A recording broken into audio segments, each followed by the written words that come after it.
আসসালামু আলাইকুম সবাইকে, কেমন আছেন সবাই? তো মল্লিক সিজনের পরে এখন আমার সব কবুতরগুলো ডিম বাচ্চা করতেছে।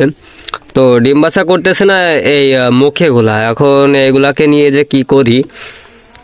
সব কবুতরগুলা ডিম বাচ্চা করলেও এটা ডিম বাচ্চা করতেছে না। এখন সব কবুতর আমি জানি যে প্রতি মাসে মাসেই ডিম বাচ্চা করে, এখন মুখী কবুতরগুলো প্রতি মাসে মাসে ডিম বাচ্চা করে কি না এটা জানি না। এর জোড়া আনছিলাম, আনার পরে জোড়াটা বিড়ালে খেয়ে ফেলার কারণে আমি অন্য একটা জোড়া এনে সাথে জোড়া দিয়েছি, এখন এই ডিম বাচ্চা করতেছে না। কবুতরগুলো ব্রিডিংয়ের প্রস্তুতি নিতেছে, কিন্তু এগুলোর এখনও ব্রিডিংয়ের প্রস্তুতি নেওয়ারও কোনো কথা নাই। দেখেন এই যে লালচিলা কবুতর যেগুলো দেখাচ্ছিলাম, লালচিলা কবুতর কিন্তু ডিম বাচ্চা করার প্রস্তুতি নিতেছে। এছাড়াও সোয়াচন্দনের যেসব বাচ্চা হয়েছে পরে বাচ্চাগুলোও আপনার ডিম বাচ্চা করার প্ল্যানিং নিতেছে, কিন্তু এখনও পর্যন্ত মুখী কবুতরগুলো ডিম বাচ্চা করতেছে না। তো ডিম বাচ্চা করতেছে না কী কারণে এটা আসলে বুঝতে পারতেছি না। এই সিরাজি কবুতরটা আমার ডিম বাচ্চা করতেছিল অনেক দিন, তারপর যখন জোড়া চেঞ্জ করে একটা অন্য ফিমেলের সাথে জোড়া দিয়ে দিয়েছিলাম তখন এটাও ডিম বাচ্চা করতেছে। আলহামদুলিল্লাহ দেখেন সোয়াচন্দন কবুতরগুলো দুইটা বাচ্চা ফুটেছে, সোয়াচন্দন কবুতরের দুইটা বাচ্চা ফুটেছে। এই দিকে গিরিবাজ কবুতরের একটা বাচ্চা ফুটেছে।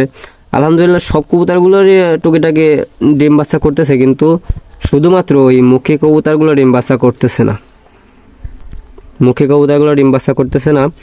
আর আমার এক পিস আপনার সাদা যে চায়না আউল আছে এটার জন্য একটা ফিমেল লাগবে, এটা মেল, এটার জোড়াটা মারা গেছে। তো এই কারণে আমার একটা সাদা ফিমেল লাগবে।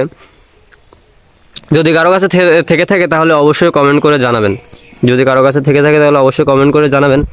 আর যেই মুখী কবুতরটা ডিম বাচ্চা করতেছে না এটার জন্য কি করতে পারি, যদি অভিজ্ঞ থাকেন কেউ অবশ্যই আমাকে কমেন্ট করে জানাবেন।